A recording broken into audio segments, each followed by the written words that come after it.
মোবাইলে থাকা ক্যামেরার জাদুর মতো একটা কাজ শিখতে পারবেন, যাকেই দেখাবেন বলতে বাধ্য হবে আপনাকে, ভাই যেই কাজটা দেখাইছেন জাদু ছাড়া সম্ভব না। কারণ আমি যেই কাজটা আজকে শিখাবো, আপনার মোবাইলে যতক্ষণ পর্যন্ত প্র্যাকটিক্যাল না করবেন আপনার নিজেরই বিশ্বাসে আসবে না যে সোহাগ ভাই এইটা আবার কিভাবে সম্ভব। প্রত্যেকটা ব্যক্তি ভাই আজকের কাজটা শিখে রাখেন। আমি স্ক্রিনে চলে আসলাম মোবাইলে থাকা ক্যামেরার ম্যাজিকের মতো কাজটা আপনাদেরকে শেখানোর জন্য, দেখানোর জন্য। এর জন্য সর্বপ্রথম কি করতে হবে, ছোট্ট একটা অ্যাপ্লিকেশন লাগবে স্মার্টফোনে। গুগল প্লে স্টোরে চলে আসবেন, সার্চ বক্স পাবেন, এখানে লিখতে হবে অ্যাক্সেস ক্যামেরা। লিখে দেওয়ার সাথে সাথেই অ্যাপ্লিকেশনটা চলে আসবে। লোগোটা দেখুন, এই লোগোটা দেখে অ্যাপ্লিকেশনটা ইনস্টল করবেন। আমি ইনস্টল করতেছি, ওপেন করে কাজগুলো দেখাবো একদম প্র্যাকটিক্যাল, আপনি নিজেও আপনার মোবাইলে করে নেবেন। তারপর বলবেন কমেন্টের মধ্যে সোহাগ ভাই কি শিখাইলেন আজকে, মজাদার একটা সেটিংস কিন্তু। ঠিক আছে, এই যে দেখুন ওপেন, এখানে লেখা আছে, ওপেনে টাচ করবেন। ম্যানুয়ালি কিছু সেটিংস করতে হবে। সেটিংসগুলো করার পরে আমি আপনাদেরকে সহজে বুঝাবো কাজটা কি করবে, আপনার উপকার কি হবে। উপকার ছাড়া এই অ্যাপ্লিকেশনটা আমরা ব্যবহার করব কেন, ঠিক না? এখানে দেখুন স্টার্ট রেকর্ড লেখা আছে, আমরা এই অপশনটাতে ট্যাপ দিব। এইখানে দেখুন ম্যানুয়ালি কিছু সেটিংস আছে, এই সেটিংসটার উপরে ট্যাপ দিবেন। ট্যাপ দেওয়ার সাথে সাথে অনেকগুলো সেটিংস এইখানে আছে। প্রাইভেসি সেটিংসে যদি আমরা প্রথমে প্রবেশ করি, এইখানে লেখা আছে সেভ টু গ্যালারি। আপনি কি সেভ করে গ্যালারিতে নিতে চান, আপনি অন, এই যে দেখুন আমি সেভ করে গ্যালারিতে নিতে চাই, দিয়ে দিলাম। এই অপশনটার উপরে টাচ করে দিবেন।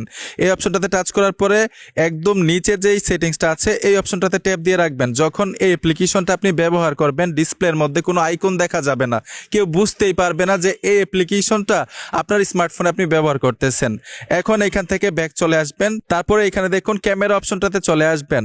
আসার সাথে সাথে এখানে পাবেন ব্যাক ক্যামেরা এবং ফ্রন্ট ক্যামেরা, মানে সামনের ক্যামেরাও ব্যবহার করতে পারবেন, চাইলে পিছনের ক্যামেরাও ব্যবহার করতে পারবেন। আপনার যেটা দরকার লাগে তখন ওইটার মধ্যে দিতে পারবেন। তো এখান থেকে আমি ফ্রন্ট ক্যামেরা ব্যবহার করব, মানে সামনের ক্যামেরাটা ব্যবহার করব। এই যে দেখুন সামনের ক্যামেরাটার মধ্যে দিয়ে রাখলাম। রেকর্ড মানে অডিও রেকর্ড, এটাও কিন্তু অন থাকবে, রেকর্ড হবে। এখান থেকে আমি ব্যাক চলে আসব, সম্পূর্ণ ব্যাক চলে আসব। আমাদের কাজগুলো শেষ ভাই, এখনই ম্যাজিকটা দেখতে পারবেন যে এটার কাজটা কি। এখানে দেখুন স্টার্ট ক্যামেরা লেখা আছে, এখানে টাচ করবেন। প্রথম অবস্থায় আপনার পারমিশন দিতে হবে, তারপর থেকে আর পারমিশন লাগবে না। স্টার্ট ক্যামেরাতে টাচ করলেই কাজ শুরু হবে। আমি এখানে টাচ করব, অ্যালাউ দিব, অ্যালাউ দিব, অ্যালাউ দিব।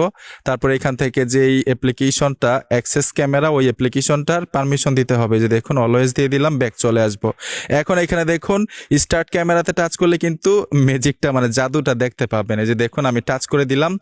এইখানে দেখুন ভাই কোনো ধরনের আইকন এইখানে নেই, কোনো ধরনের আইকন নেই কিন্তু। এই যে আইকনটা দেখতেছেন ভিডিও আইকনটা, এটা কিন্তু আমার স্ক্রিন রেকর্ডের ভিডিও আইকন। কোনো ধরনের আইকন মোবাইলের মধ্যে থাকবে না, মোবাইলের মধ্যে কিন্তু ভাই ভিডিও হচ্ছে। ঠিক আছে, এখন যদি আমার মোবাইলটা অফ করে দেই, মানে স্ক্রিন অফ করে দিই, তারপরেও কিন্তু ভিডিও হবে। অনেক সময় কিন্তু অনেক জায়গায় আমরা গেলে ভিডিও করা নিষেধ থাকে, তখন কিন্তু এরকমভাবে যদি ভিডিও করেন, আপনার মোবাইলটা যদি ওনার হাতে দিয়ে দেন যে দেখেন ভাই আমি ভিডিও করি কিনা, আপনি বলতেছেন ভিডিও করতেছি, মিয়া দেখেন মিয়া আমি এখানে ভিডিও করবো কিসের জন্য, আমি ইউটিউবে ভিডিও দেখতেছি, ফেসবুকে ভিডিও দেখতেছি, সব কিছু করতে পারবেন। ভিডিও কিন্তু হচ্ছে ভাই, মানে রেকর্ড সহ নিবে। আপনাদেরকে প্রমাণ দেখাচ্ছি। এই যে দেখুন আমি যদি এই অ্যাপ্লিকেশনে চলে আসি, আসার পরে এখানে দেখুন স্টপ ক্যামেরা, তখন কিন্তু ভিডিও বন্ধ হবে। ঠিক আছে, আর যে আপনি সেভ টু গ্যালারিতে টাচ করে রেখেছেন, সোজা আপনার ভিডিওটা গ্যালারিতে চলে যাবে। চাইলে কিন্তু এইখান থেকেও দেখতে পারবেন। এই যে দেখুন আমি যদি রেকর্ডে চলে আসি, বর্তমানে ভিডিওটা এখানে রেকর্ড হয়েছে, আপনাদেরকে শোনাচ্ছি।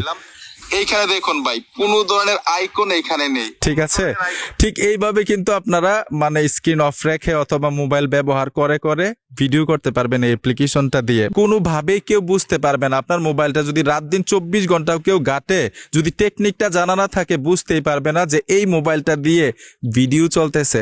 তো আশা করি বুঝতে পেরেছেন, ভালো কাজে ব্যবহার করবেন। বন্ধুরা ভিডিওটা দেখে যদি মনে হয় ভালো কিছু শিখেছেন, অবশ্যই সাথে থাকবেন। দেখা হবে নতুন ভিডিওতে। ধন্যবাদ এতক্ষণ ভিডিওটা দেখার জন্য।